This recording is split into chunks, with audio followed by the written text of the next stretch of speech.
Tema besar kita adalah Wahyu Yesus Kristus. Inilah poin penting yang akan kita pelajari selama beberapa hari ke depan ini. Nah, di dalam pelajaran kita hari ini, kita akan melihat lanjutan dari kemarin. Kemarin kita membahas satu ayat yang sangat penting yang terdapat di dalam Wahyu 1 ayat 1 sebagai awal pembahasan kita kemarin. Inilah wahyu Yesus Kristus yang dikaruniakan Allah kepadanya supaya ditunjukkan kepada hamba-hambanya apa yang harus segera terjadi. Dan oleh malaikatnya yang diutusnya, ia telah menyatakannya kepada hambanya Yohanes. Kita lihat kemarin, judul kitab itu adalah Wahyu Yesus Kristus. Ya, dan kata wahyu adalah membuka, menyatakan. Ya. Jadi bukan menutup, bukan untuk menyimpan bukunya, tetapi waktunya untuk dibuka dan dipelajari. Itulah kitab Wahyu. Kemudian kita ingat ayat kemarin, Wahyu 22 ayat 10, jangan memeteraikan perkataan-perkataan nubuatan kitab ini dari kitab ini, sebab waktunya sudah dekat. Karena waktu kedatangan Yesus atau waktu berakhirnya dunia ini sudah dekat, maka bagian kita lah, inilah waktu yang paling tepat untuk membuka kembali kitab Wahyu dan mempelajarinya. Namanya adalah Wahyu Yesus Kristus. Isi dari kitab itu adalah pernyataan tentang Yesus. Ya. Poin pentingnya adalah Yesus. Apa saja yang dibahas di dalamnya harus kembali kepada Yesus Kristus. Tokoh utama dalam buku itu adalah Yesus Kristus. Di dalam ada 33 nama Yesus di dalam kitab Wahyu. Saya kira cukup banyak ini. Karena dalam seluruh Alkitab, nama itu ada sekitar 251 nama tentang Yesus. Ya. Tetapi di kitab Wahyu sendiri, 33 nama. Cukup banyak. Ya. Kemudian, dari 404 ayat di kitab Wahyu, maka nama Yesus yang 33 nama tadi ya disebutkan di dalam 123 ayat. Jadi dengan kata lain, kitab Wahyu ini benar-benar tentang Yesus. Isinya ya Yesus. Dari awal sampai akhir isinya Yesus. Ya. Yang lain bagaimana? Itu tambahan pelengkap supaya kita mengerti tentang Yesus. Nah, malam ini judulnya adalah Yesus dulu, kini, dan nanti. Yesus zaman dahulu, sekarang, dan Yesus yang akan datang. Apa maksudnya? Nah, saudara sekalian, nama yang paling terkenal di kitab Wahyu tentang Yesus adalah, salah satunya adalah Alfa dan Omega. Alfa dan Omega. Wahyu 1 ayat 8 dikatakan, Aku adalah Alfa dan Omega. Siapa yang berkata ini? Yesus. Ya. Yesus berkata bahwa aku adalah Alfa dan Omega. Tetapi dia juga adalah firman Tuhan Allah. Yang ada, ini yang penting, dan yang sudah ada, dan yang akan datang. Dia juga yang maha kuasa. Kita lihat betapa luar biasanya Yesus. Dia Alfa dan Omega. Dia adalah firman Allah yang menjadi manusia, ya, yang ada sekarang, yang sudah ada di masa lalu, dan yang akan tetap ada di masa depan. Kenapa dia bisa selalu ada? Karena di bagian akhir dikatakan, dia adalah yang maha kuasa. Jadi dari ayat ini, kita sudah bisa melihat siapa Yesus. Dia adalah yang maha kuasa. Sekarang, apa itu Alfa dan Omega? Alfa adalah huruf pertama dalam alfabet Greka ya, yang berarti one atau satu. Tetapi juga yang paling awal, beginning. Itulah Alfa. Jadi kalau Yesus adalah Alfa, artinya dia adalah satu-satunya. Dia adalah yang paling awal dari segala sesuatu. Bukan berarti dia ciptaan. Ya. Kalau ciptaan berarti ada sesudah Tuhan, kan begitu. Tetapi ini yang paling awal dari segala sesuatu. Berarti dia adalah yang mengawali segala sesuatu. Kemudian, apa itu omega? Omega adalah huruf terakhir dalam alfabet Greka, yang berarti great, besar, maha besar. Tapi juga berarti the final. Dia adalah yang paling ujung, yang paling akhir. Ya. Arti omega juga adalah something very long atau very large. Jadi tidak terukur. Akhirnya tidak bisa didapat. Ya. Karena betul-betul sangat panjang.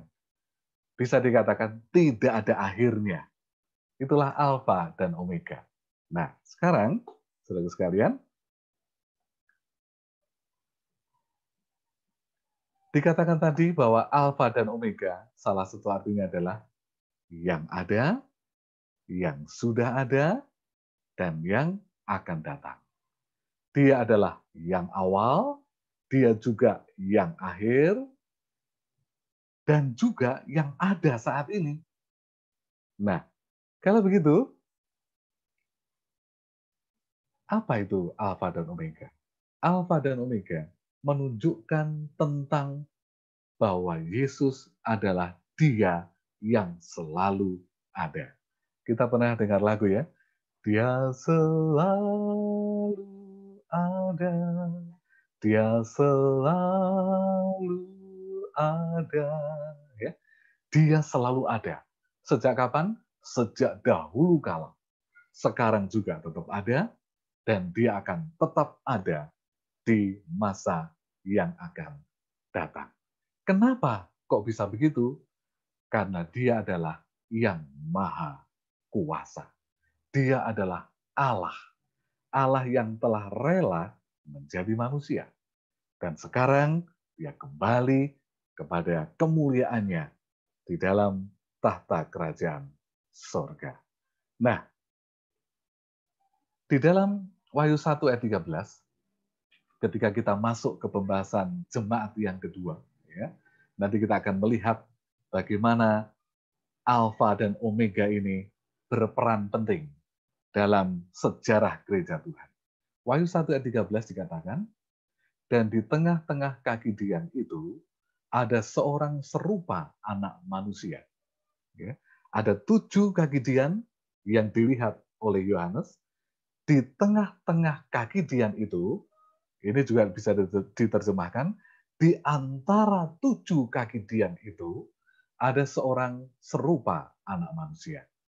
Kita akan melihat apa maksudnya kaki Dian, anak manusia, dan sebagainya.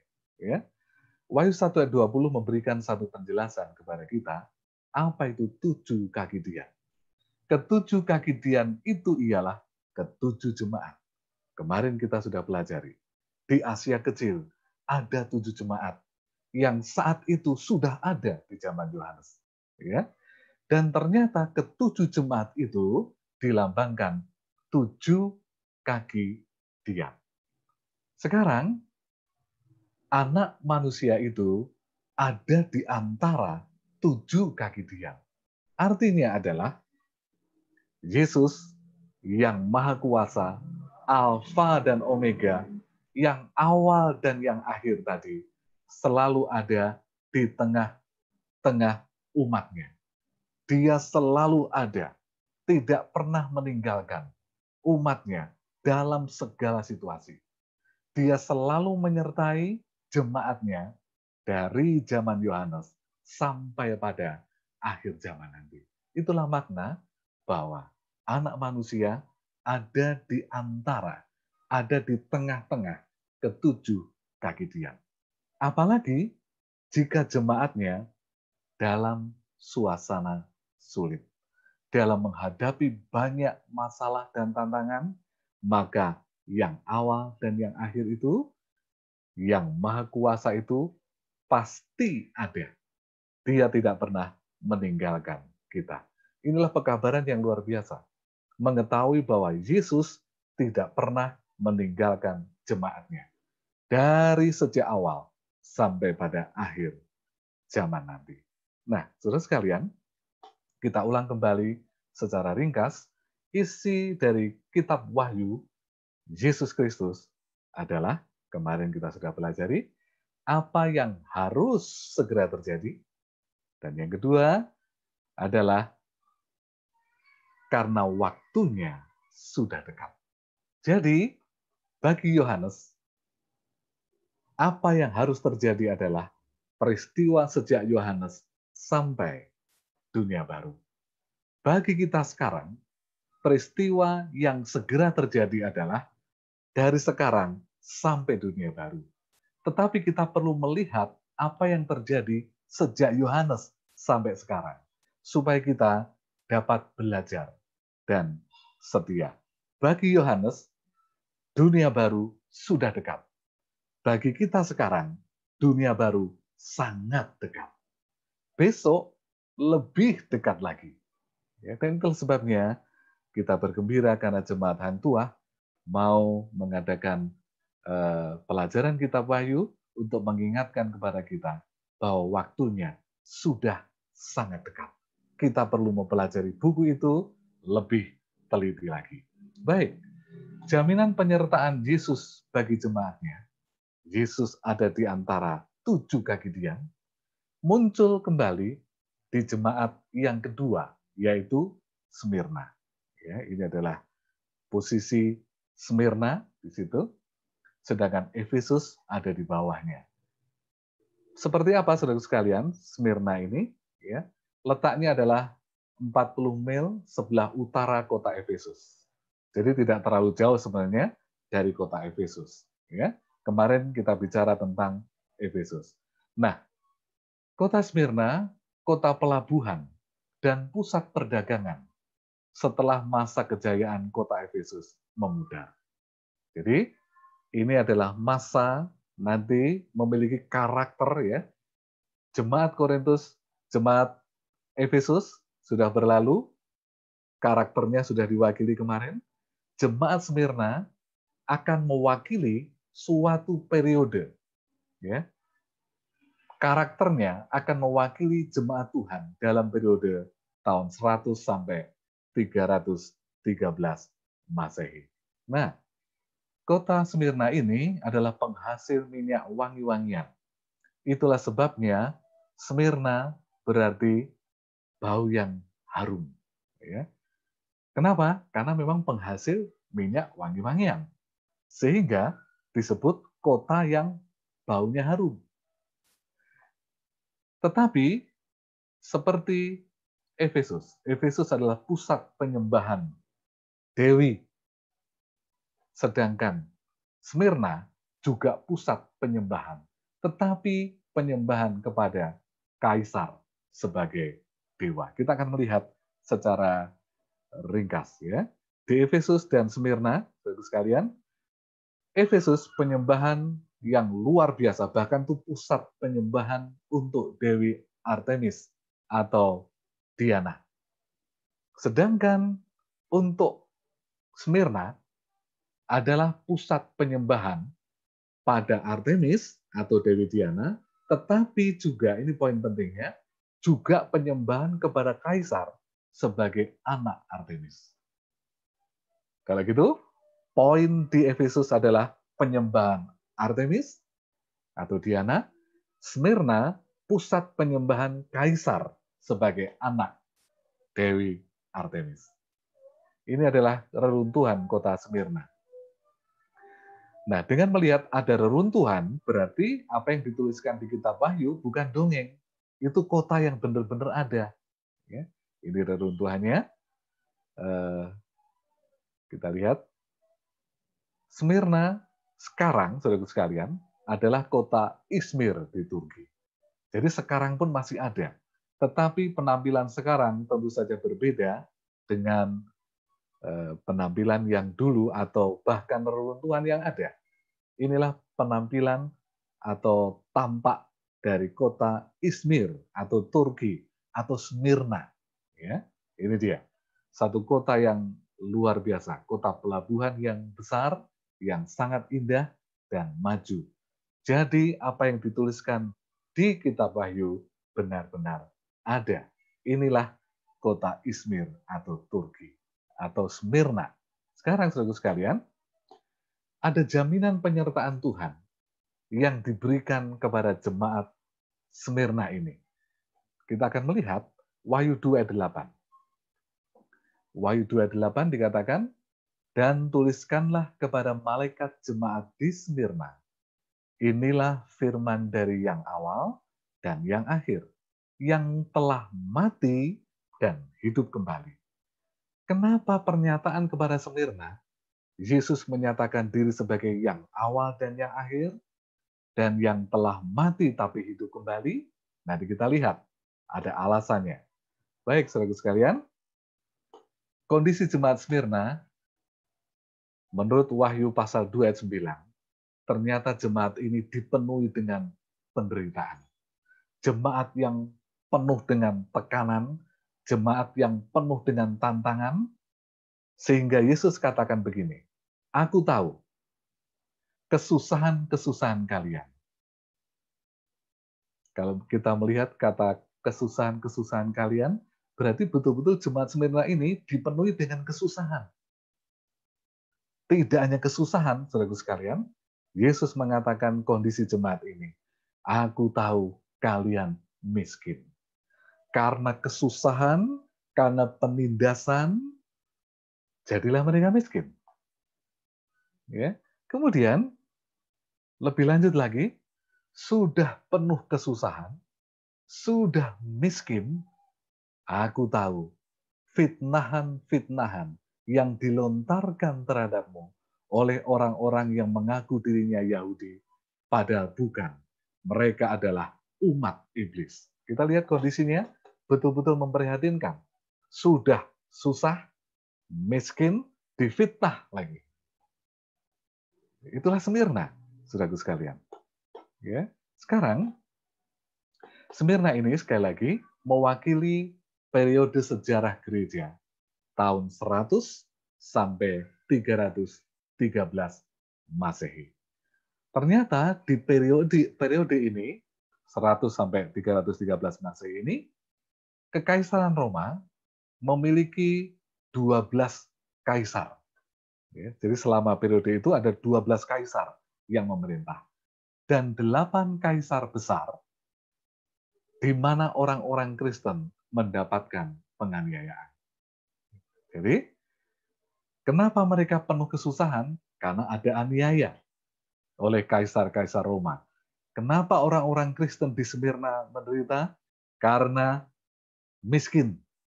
Kenapa menderita? Karena ada fitnahan. Nanti kita akan bahas satu demi satu. Ya. Jadi zaman Smyrna adalah zaman penganiayaan.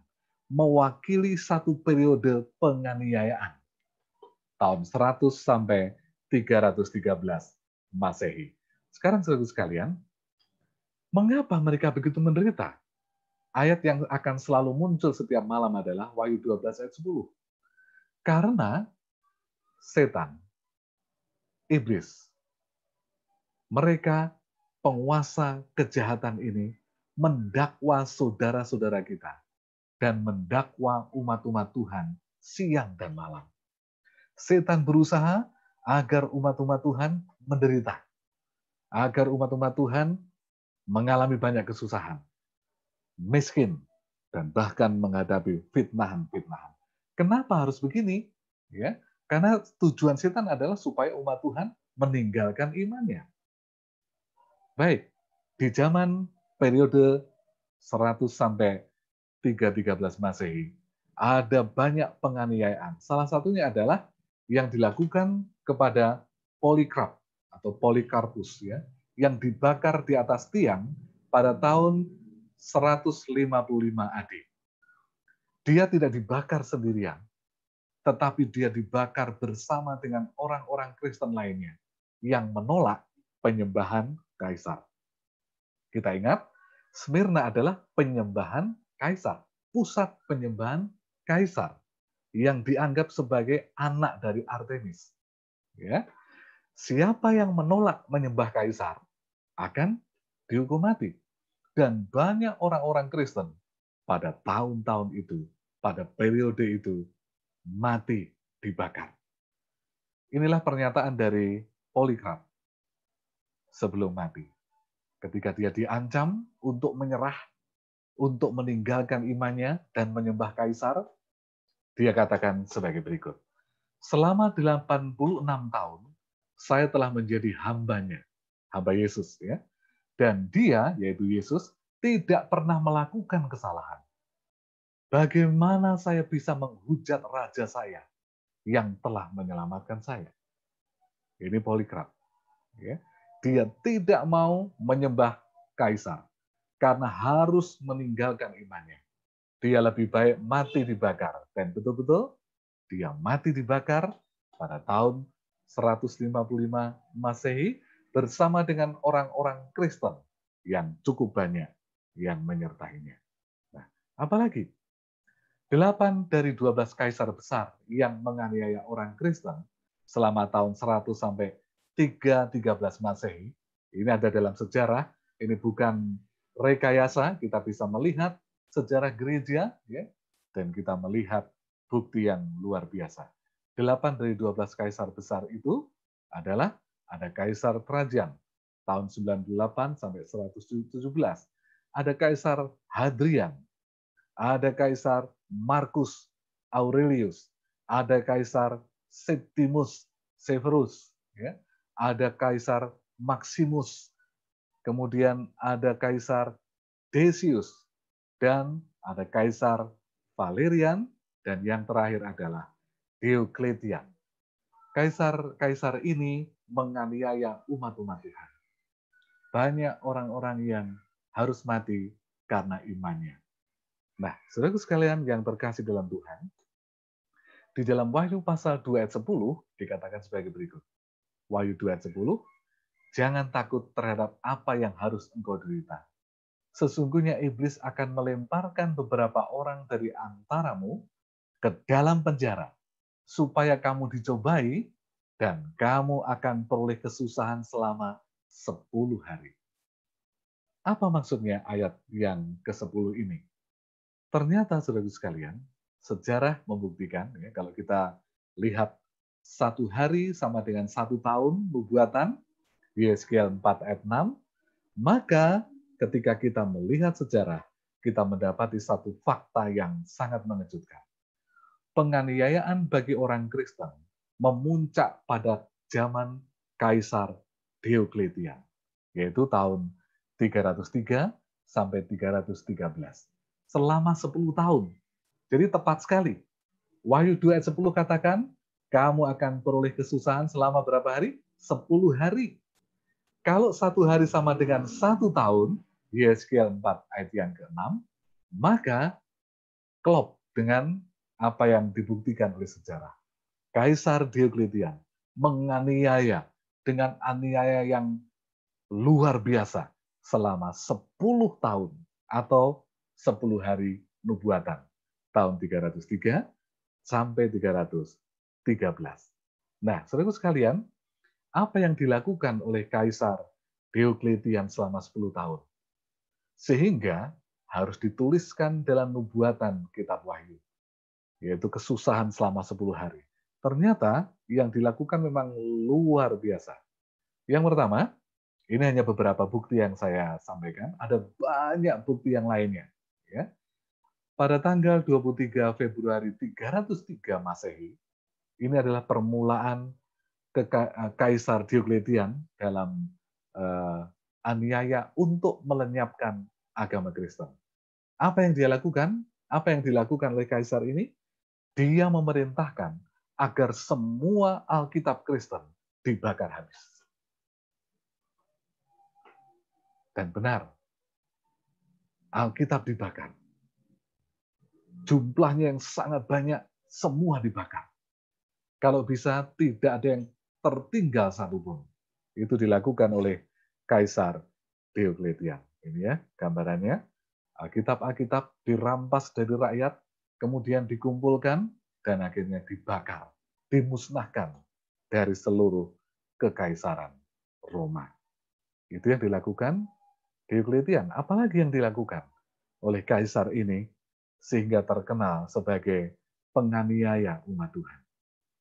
Ya, dikatakan dalam bukti sejarah ya, lebih dari 3.500 orang Kristen dibunuh dalam jangka waktu 10 tahun. Itu buktinya ya. Jadi itu yang ketahuan. Yang tidak ketahuan, itulah sebabnya dikatakan lebih dari 3.500 orang Kristen dibunuh oleh kaisar ini. Ini menunjukkan satu hal yang luar biasa. Penganiayaan terjadi kepada umat Tuhan di periode ini. Terus sekalian, caranya bagaimana? Ada yang dibakar, ada yang disiksa, ada yang dihadapkan kepada singa, harimau, dan sebagainya, dan ditonton oleh ribuan orang. Ya. Ada yang disalib, ada segala macam dilakukan oleh Diokletian untuk memusnahkan kekristenan. Jadi tidak hanya Alkitab yang dimusnahkan, tapi orang-orangnya juga dimusnahkan.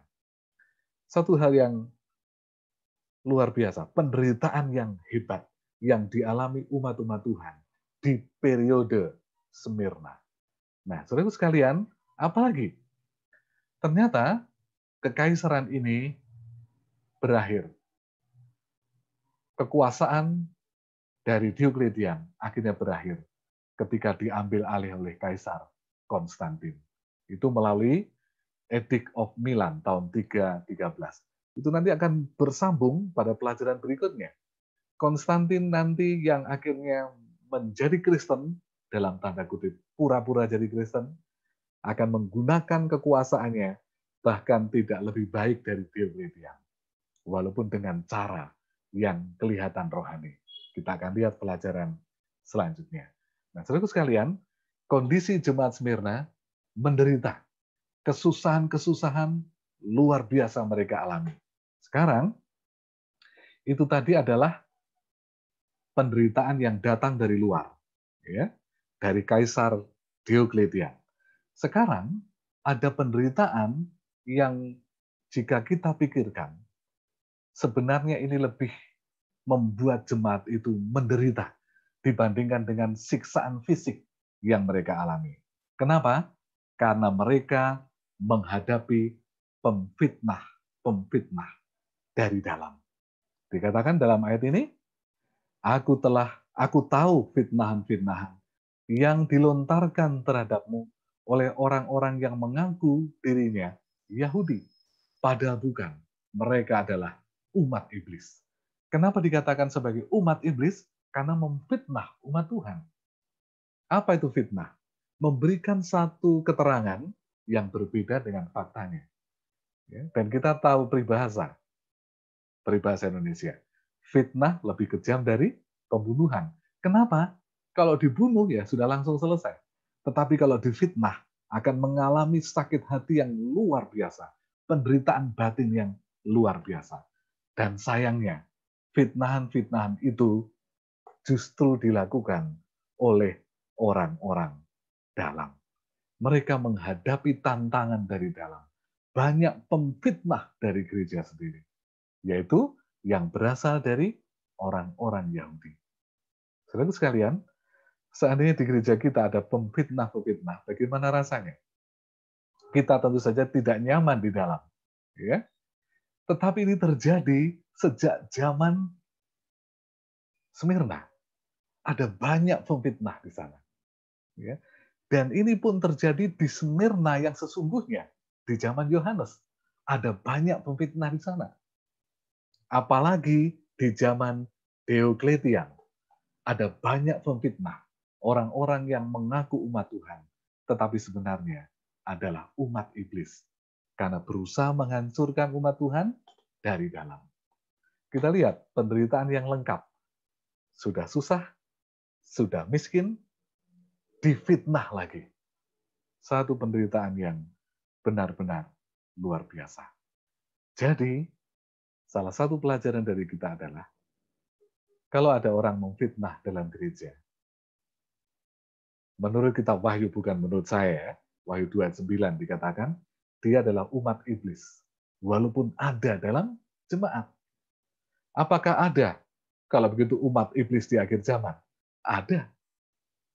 Siapa mereka? Yang mau digunakan oleh iblis untuk memfitnah umat Tuhan. Jadi, jangan sampai kita menjadi bagian dari itu. Ya.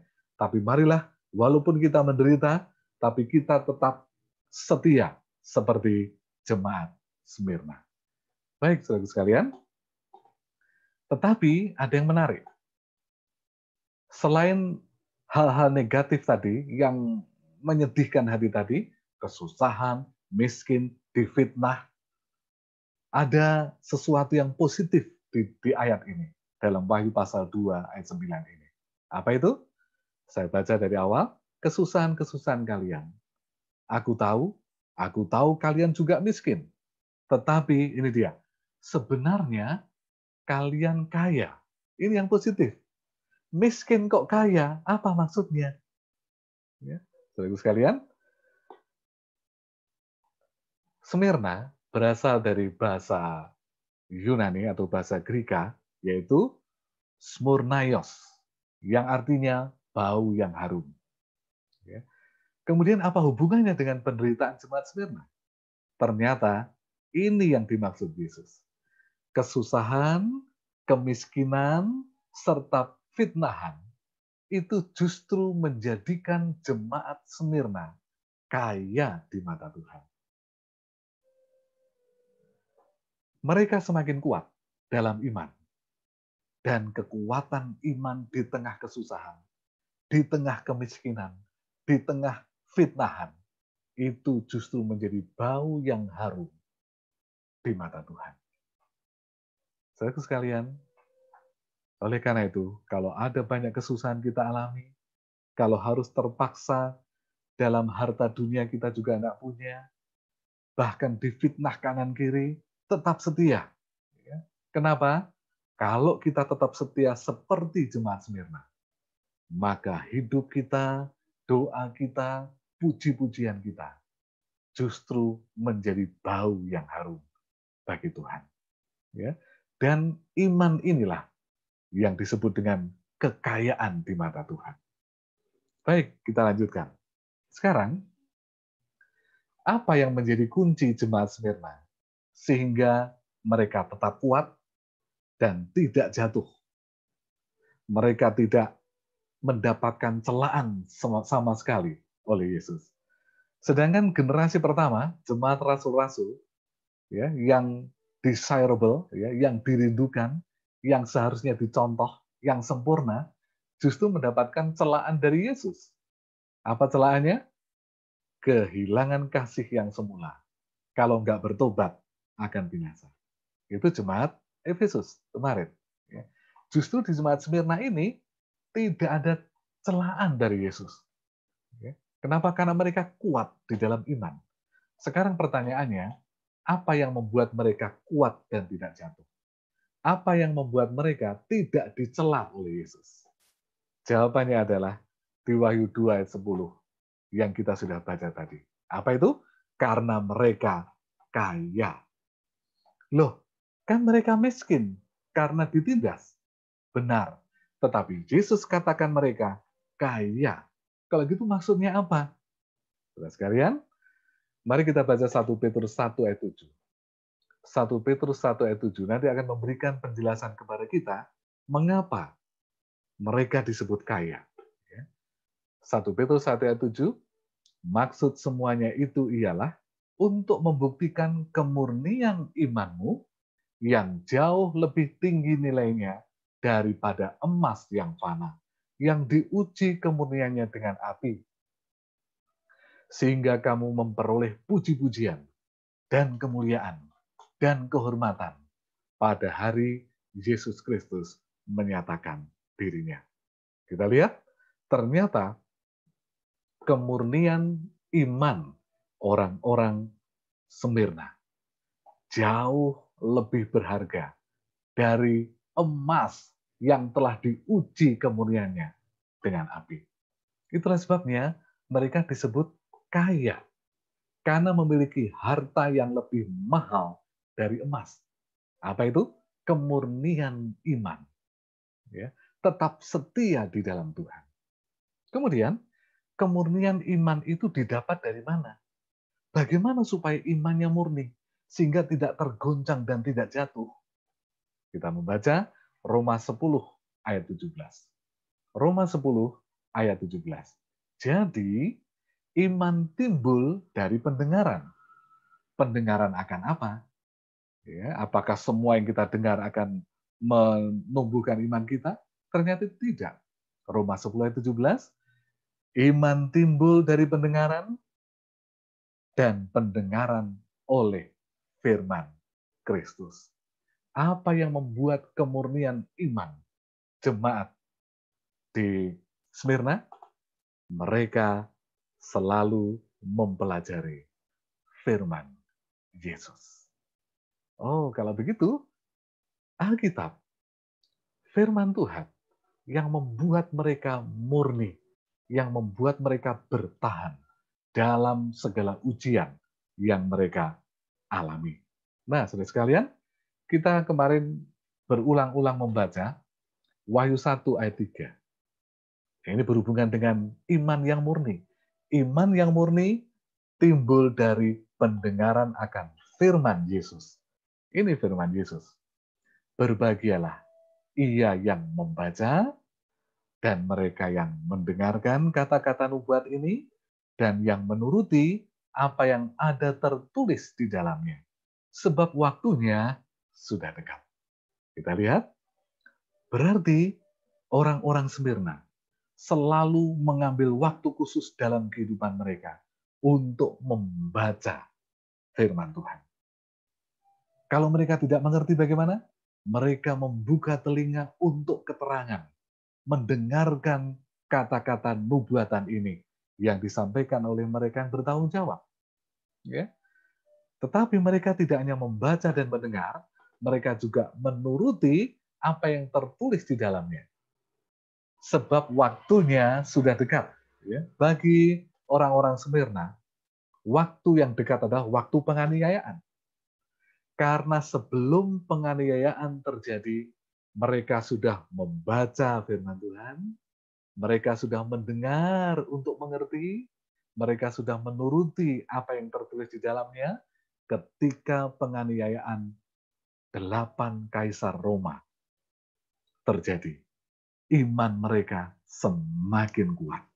Iman mereka justru terbukti murni. Dan pengorbanan mereka menjadi bau-bauan yang harum bagi Tuhan. Ya, Smyrna, bau-bauan yang harum bagi Tuhan. Kematian mereka, penderitaan mereka menjadi dupa yang harum bagi Tuhan. Kenapa kok bisa? Karena mereka sebelum peristiwa terjadi sudah membaca, mendengar, dan menuruti. Ketika peristiwa terjadi, apa yang dilakukan Diokletian tadi yang pertama? Membakar kitab suci. Tidak ada kitab suci secara fisik lagi di zaman itu. Tetapi karena mereka sudah membaca, mendengar, dan menuruti, firman Tuhan itu ada di hati mereka. Firman Tuhan itu ada di benak mereka. Dan mereka tetap berpegang teguh kepada firman itu. Inilah tujuan dari si jahat. Mendakwa saudara kita siang dan malam di hadapan Allah. Setan juga bekerja keras sekarang ini, saudara sekalian. Apa yang dia lakukan? Mendakwa kita siang dan malam, menggoda kita siang dan malam, mencobai kita siang dan malam. Untuk apa? Untuk tidak membaca lagi firman Tuhan. Untuk tidak lagi mendengarkan penjabaran firman yang benar. Dan untuk tidak menurutinya. Tujuannya apa? Tujuannya adalah sekiranya mungkin menyesatkan orang-orang pilihan. Markus 13 ayat 22. Jadi, kita jangan terjebak. Kalau kita selama ini sudah lupa membaca Alkitab, kita sudah terperangkap oleh jerat-jerat iblis agar kita jatuh. Kalau kita sudah tidak senang mendengarkan berita-berita baik dari firman Tuhan, kita juga terperangkap dan bisa jatuh. Apalagi kalau kita tidak menuruti ketika krisis datang. ketika penganiayaan datang, kita akan dengan mudah jatuh dan tidak bisa bertahan. Ini tadi ya, pada tanggal 23 Februari 303 Masehi, Kaisar Diokletian melenyapkan agama Kristen dan memerintahkan semua Alkitab dibakar. Mungkin zaman kita, Alkitab nggak dibakar. Tidak perlu dibakar. Tetapi, mungkin setan menggunakan media yang lain agar kita tidak membacanya. Dengan memberikan sesuatu yang lebih menarik dari Alkitab. Tontonan yang lebih menarik dari Alkitab. Berita-berita yang lebih menarik dari Alkitab. Khotbah-khotbah yang lebih menyegarkan, menyenangkan hati daripada pekabaran Alkitab yang kadang-kadang tajam seperti pedang bermata dua, yang menusuk sangat dalam, tetapi sebenarnya untuk menyembuhkan. Saudara sekalian, sekarang apa yang dilakukan Yesus sebagai Alfa dan Omega kepada jemaat yang menderita ini? Ya, saudara sekalian, Dia yang ada, yang sudah ada, dan yang akan datang, Dia yang awal, Dia yang akhir, Dia yang selalu ada, saudara sekalian, menyertai jemaat Smyrna. Dia memberi kekuatan kepada jemaat Smyrna yang sudah nggak punya Alkitab lagi. Untuk apa? Agar mereka tetap berpegang kepada imannya. Dia tidak pernah meninggalkan jemaat yang penuh dengan kesusahan itu. Dia adalah yang maha kuasa. Kenapa dia katakan, aku adalah Alfa Omega? Aku adalah yang maha kuasa? Karena mereka sedang menghadapi penderitaan dan penyiksaan dan kematian. Banyak orang-orang mati di jemaat itu. Oleh karena itu, Yesus memberi kekuatan dengan menunjukkan jati dirinya kepada jemaat Smyrna. Wahyu 2 ayat 8 dikatakan begini. Inilah firman dari yang awal dan yang akhir, yang telah mati dan hidup kembali. Apa maksud Yesus? Hai jemaat Smyrna, kalaupun oleh penganiayaan kaisar-kaisar Roma, kalian harus mati, ingat, aku yang awal dan yang akhir. Telah mati juga, tetapi hidup kembali. Maksudnya, jangan takut dengan kematian. Kenapa? Karena akan ada kehidupan kembali. Jika jemaat itu mati karena kebenaran, maka Yesus yang telah mengalahkan maut akan membangkitkan kembali umat-umat Tuhan di jemaat Smyrna. Demikian juga kepada kita. Kalau pada akhir zaman nanti, kita akan menghadapi banyak tantangan, banyak kesulitan. Kita tidak bisa lagi mempelajari Alkitab.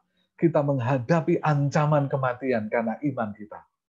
Ingat apa yang dikatakan oleh Alfa dan Omega, oleh yang maha kuasa, oleh yang pernah mati tetapi telah hidup kembali.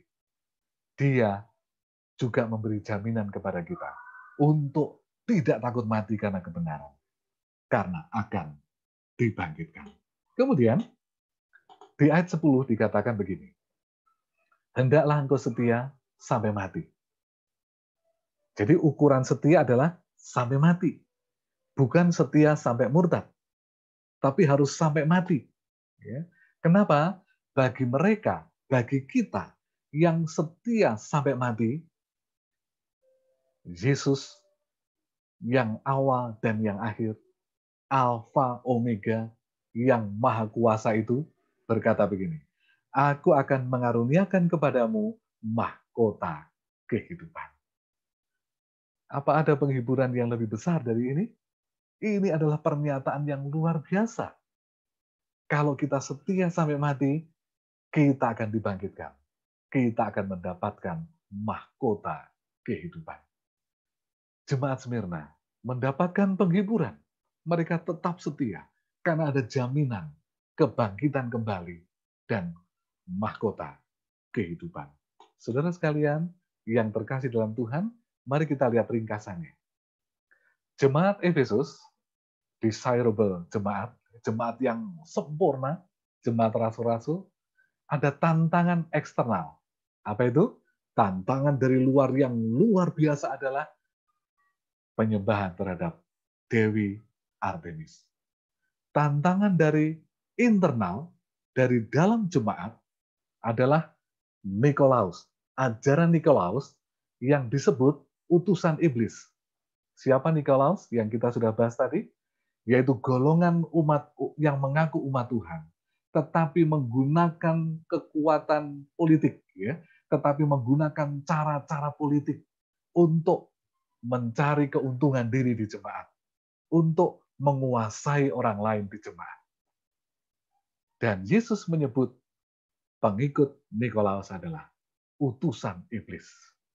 Jadi, kalau ada orang yang mementingkan diri di jemaat, berani mengorbankan orang lain untuk keuntungan sendiri, menggunakan kedok pelayanan untuk keuntungan sendiri, Yesus menyebut dia adalah utusan iblis. Ya. Strategi yang dibuat oleh iblis bagaimana? Membuat jemaat Efesus sibuk dalam pelayanan, sehingga lupa belajar Alkitab, sehingga lupa mengisi pribadi mereka dengan firman Tuhan. Mereka sibuk melayani, kan positif melayani. Betul, tetapi pelayanan sebaik apapun tidak boleh menggantikan kebutuhan pribadi kita untuk merenungkan firman Tuhan, mengisi hati kita dengan firman Tuhan. Hasilnya apa? Hasilnya adalah jemaat Efesus jatuh ke dosa yang paling besar, jatuh paling dalam di antara 7 jemaat. Apa jatuhnya? Kehilangan kasih yang mula-mula. Sehingga jemaat Efesus harus bertobat. Bagaimana dengan Smyrna? Bau-bauan yang harum kepada Tuhan. Ada tantangan eksternal. Ada tantangan dari luar yang luar biasa. Apa itu? Agar semua umat Tuhan ikut kebanyakan orang menyembah Kaisar. Karena Kaisar adalah anak Dewi Artemis. Ya. Tantangan dari dalam ada juga. Apa tantangan dari dalam? Tantangan dari dalam adalah pemfitnah yang menyudutkan umat-umat Tuhan dengan berita-berita palsu yang menganggap orang-orang benar justru menjadi salah. Ya. Dan mereka disebut, para pemfitnah di jemaat ini disebut jemaat iblis. Kenapa jemaat iblis? Karena banyak, tidak hanya satu jemaat iblis. Ya. Kita lihat, mereka yang mengajarkan ajaran palsu, yang mementingkan diri disebut utusan iblis. Mereka yang memfitnah umat Tuhan di dalam disebut jemaat iblis. Semoga kita tidak ada di antara utusan iblis atau jemaat iblis. Strategi yang dilakukan oleh setan adalah luar biasa. Apa itu? Aniaya dan fitnah. Hasilnya terbalik. Hasilnya adalah jemaat Smyrna justru menang di hadapan Tuhan. Mereka kaya di hadapan Tuhan. Iman mereka justru bertumbuh karena bergantung pada firman Tuhan. Bergantung kepada kuasa Alfa dan Omega. Yesus yang maha kuasa, yang selalu hadir bagi kita. Efesus jatuh karena melupakan firman Tuhan. Smyrna menang karena berpegang pada firman Tuhan. Bagaimana dengan saudara dan saya? Jangan lupakan firman Tuhan, supaya kita nggak jatuh. Berpegang terus kepada firman Tuhan, supaya kita menang seperti Smyrna. Ayat yang terakhir, Yakobus 1 ayat 2, ayat 3, dan ayat 4. Saudara-saudaraku, anggaplah sebagai suatu kebahagiaan apabila kamu jatuh ke dalam berbagai-bagai pencobaan. Maksudnya adalah bukan berarti terus kita minta pada Tuhan, Tuhan, supaya saya bahagia, tolong berikan pencobaan yang banyak. Bukan begitu. Ya. Tapi kata yang dipakai di sini adalah anggaplah sebagai suatu kebahagiaan. Artinya, jangan mengeluh kalau ada pencobaan. Artinya, jangan kecewa kalau ada pencobaan. Jangan malah menyalahkan Tuhan kalau ada pencobaan. Kenapa? Ayat yang ketiga. Sebab kamu tahu bahwa ujian terhadap imanmu itu menghasilkan ketekunan. Kita lihat ada perubahan yang luar biasa. Di ayat 2 dikatakan, semua yang datang yang membuat kita susah, yang membuat kita menderita, itu disebut dengan berbagai-bagai pencobaan. Ya. Tetapi bagi Tuhan, ketika Dia mengizinkan pencobaan itu datang, Tuhan merubah pencobaan itu menjadi ujian. Pencobaan bermakna negatif, tujuannya menjatuhkan. Ya. Tetapi ketika itu menjadi ujian, maka itu bermakna positif. Karena tujuannya untuk meningkatkan kita, untuk menaikkan kita. Ya, itulah sebabnya dikatakan bahwa ujian terhadap imanmu itu menghasilkan ketekunan. Penderitaan, penganiayaan, fitnahan yang datang kepada jemaat Smyrna justru membuat iman mereka semakin teguh. Ayat 4, dan biarlah ketekunan itu memperoleh buah yang matang, supaya kamu menjadi sempurna dan utuh dan tak kekurangan suatu apapun. Saudaraku sekalian, ketika kita menghadapi pencobaan sekarang ini, ujian sekarang ini, ya, satu krisis yang besar sekarang ini, kita kehilangan saudara, kita kehilangan pekerjaan, kita kehilangan penghasilan, kita kehilangan banyak kesempatan, krisis besar yang kita alami saat ini. Ingat, kalau kita bertekun di dalam firman Tuhan, kalau kita tetap berharap kepada Yesus, yang Alfa dan Omega, yang awal dan yang akhir, yang dulu sudah berkarya, yang sekarang juga Dia berkarya, bahkan ke depan Dia juga akan berkarya. Dia tidak akan meninggalkan kita. Dia ingin menolong kita bertahan dalam ujian ini, dan apabila kita tekun, kita akan menghasilkan buah yang matang, buah yang dimatangkan oleh Roh Kudus, supaya kita menjadi sempurna, utuh, dan tidak kekurangan suatu apapun. Smyrna, bau-bauan yang harum bagi Tuhan, karena mereka bertahan dalam penderitaan. Mereka bertahan dalam iman. Anda dan saya juga bisa menjadi seperti Smyrna. Kita bertahan dalam firman Tuhan, kita bertahan bergantung pada Tuhan, dalam segala ujian dan krisis yang kita alami, maka kita akan dianggap kaya di hadapan Tuhan. Iman yang bertumbuh itu adalah kekayaan besar yang lebih mahal dari emas dan perak, dari harta apapun. Semoga pelajaran malam ini akan menjadi berkat bagi kita dan kita semakin setia di dalam Tuhan. Nama Tuhan dipuji dan dipermuliakan. Tuhan